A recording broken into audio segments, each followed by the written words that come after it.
Olá pessoal, eu sou Marcel Riso e a gente está aqui para mais uma coluna em vídeo no Estadão, o Explica Aí, que você pode acompanhar ali na TV Estadão, pelo YouTube, nas redes sociais, tá aí no meu Instagram, me segue lá, @rizomarc, RIZOMARC. E o tema de hoje vai ser quando que o seu clube vai poder voltar a contratar, vai poder contratar para o restante aí da temporada de 2025.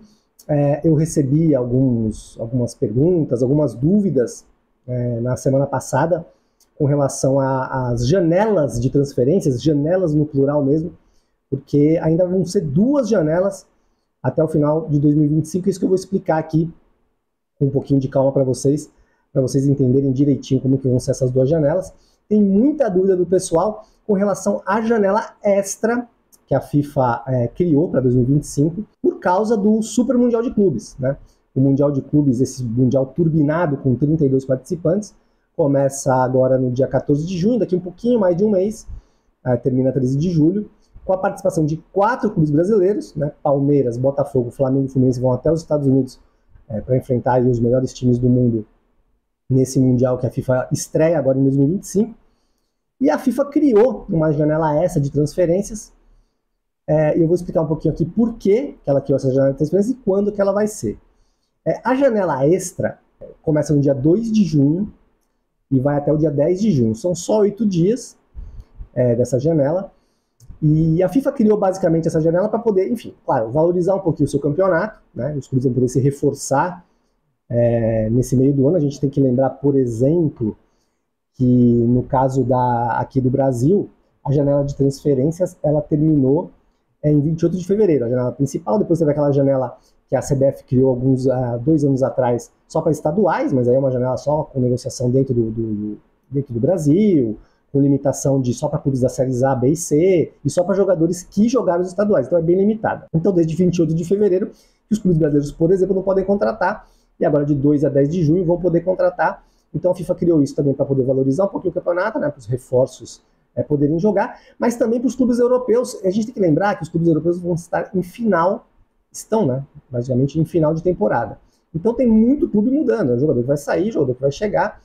Então essa janela vai servir justamente para isso, né, para algumas acomodações ali, alguns clubes que tem jogador entrando, tem jogador saindo, conseguir fazer essas inscrições, conseguir poder ter um elenco não tão desfalcado e reforçado para esse Mundial, que realmente é o grande carro-chefe da FIFA nessa temporada. E aí uma grande dúvida que as pessoas têm, que mais de uma pessoa me perguntou na semana passada. Tá, mas só Palmeiras, Botafogo, Flamengo e Fluminense que vão poder contratar nessa janela de 2 de junho a 10 de junho? Não.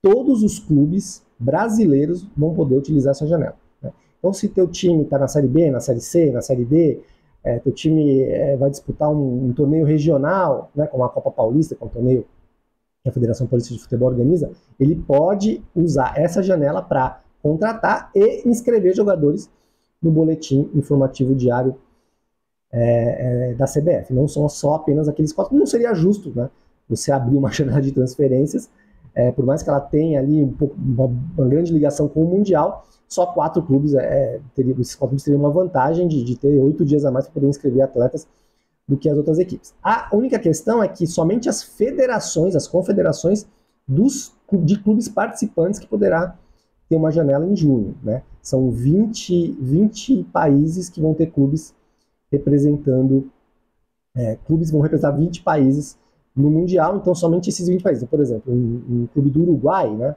O Uruguai não tem clube do Uruguai no Mundial, não vai ter uma janela em junho para clubes do Uruguai, né? Para clubes argentinos, sim, porque o Boca Juniors e o River Plate estão participando, né? Clubes espanhóis, clubes franceses, clubes mexicanos, que também estão participando da competição, né? Então, sim, todos os clubes vão poder contratar nessa janela que vai de 2 a 10 de junho. Todos os clubes brasileiros estarão aptos a contratar jogadores de fora do Brasil, né? Você pode contratar jogador do exterior, vai poder inscrever ele. A gente tem que lembrar que o Brasileirão da Série A vai parar, né? Mas os outros torneios vão continuar, então vai servir para muito clube aí essa janela de transferência.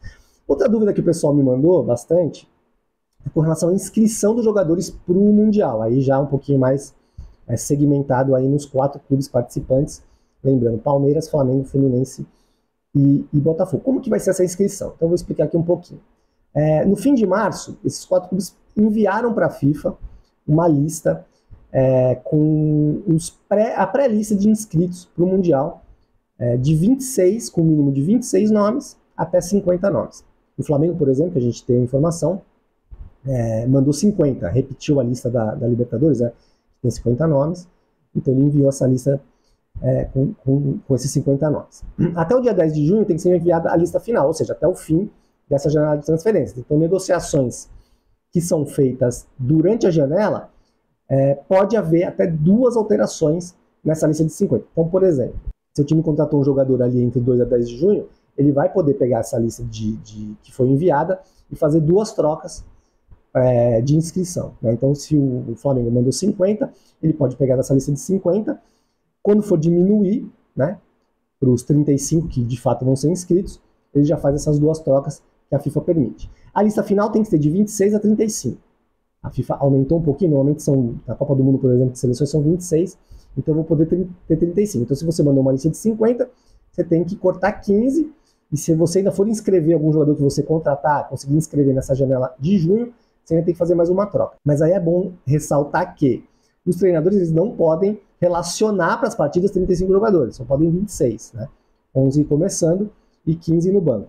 E 9 tem que ser cortados, essa lista, esses 9 podem mudar, né? O cara pode ser cortado de um jogo, no segundo jogo ele está presente, mas os 35 inscritos podem jogar a competição, mas na partida em si, são 26 podem ser relacionados. E a FIFA criou também um segundo mecanismo, que é uma inscrição durante a competição, né? Então, de 27 de junho a 3 de julho, ali do final da primeira fase, da fase de grupos, até as oitavas de final, até o finalzinho das oitavas de final, pode também ter mais 2 substituições na lista. A FIFA fez isso por temer que alguns clubes, principalmente os europeus, tivessem jogadores com o contrato terminando, né? Então, às vezes o jogador estava inscrito, o contrato terminava ali no final de junho, e aí o clube poderia ficar sem um reforço. Então, ele vai poder inscrever algum jogador, pode ser algum jogador contratado ali naquela janela de transferência que ele não conseguiu inscrever no começo do campeonato, pode ser um outro jogador que sobrou da lista de 50 enviado. Então, ali entre o final da fase de grupos e o final das oitavas de final, os clubes vão poder trocar jogadores.